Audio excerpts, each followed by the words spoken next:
xiisadii Mareykanka iyo Jamhuuriyadda Islaamiga Iiraan ee bariga dhexe ayaa wada kala qaaday kadib markii war la yaab leh uu ka soo yeeray wadanka Mareykanka kaasi oo ku saabsan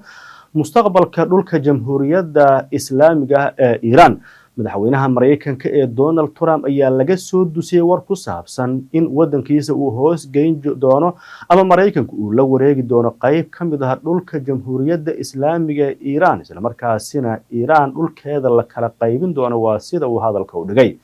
Donald Trump waxaa laga soo dusiyay inuu ka shaqeynayo dhawaana uu ku dhawaaqi doono sidii marinbiyoodka istiraatiijiga ah ee dhaqaalaha dunidu boqolkiiba 35 ay maraan ee Hormuz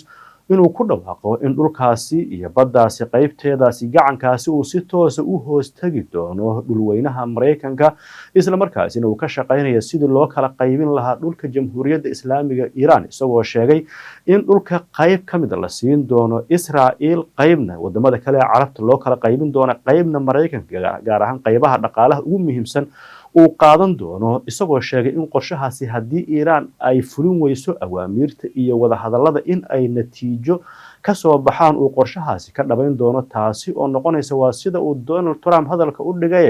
dhamaadka wixii la isku dhihi jiray Jamhuuriyadda Islaamiga ee Iiraan. waxaan la ogeyn hanjabaadan iyo halka ay ku dambeyn doonto iyo sida Mareykanku uu dhul ku yaala bariga dhexe isagoo ku sheegan doono in uu ka tirsan yahay dhulweynaha Mareykanka.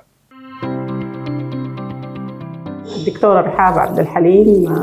دكتور رحاب عبد الحليم اختار ku takhasusay cudurrada haweenka iyo dhalmada ee isbitaalka Albirri. waxaan idinku bishaareynayaa war weyn oo farxad leh laga bilaabo 1 bisha Agoosto ilaa 31 Agoosto isdiiwaangelinta ticketka ama lambarka qaybta haweenka iyo dhalmada waxay noqon doontaa bilaash. waxaan si diiran u soo dhaweynaynaa dhammaan hooyooyinka uurka leh si ay ula socdaan caafimaadkooda iyo kan ilmahooda, haweenka qaba cudurrada haweenka si ay u helaan baaritaan iyo daaweyn sax ah, lamaanayaasha la tacaalaya dhalmo la'aanta si loogu sameeyo baaritaan iyo qorshe daaweyn oo ku habboon. isbitaalka Albirri waxaad ka heli doontaa adeegyo caafimaad oo casri ah, baaritaano dhameystiran iyo dhaqaatiir khibrad leh oo diyaar idiin ah. halumin fursadan ka faa'iideyso ticketka bilaashka ah laga bilaabo bisha Agoosto. ونرحب بكم بمستشفى البر العام في المنطقة 4 ومرحبا بكم.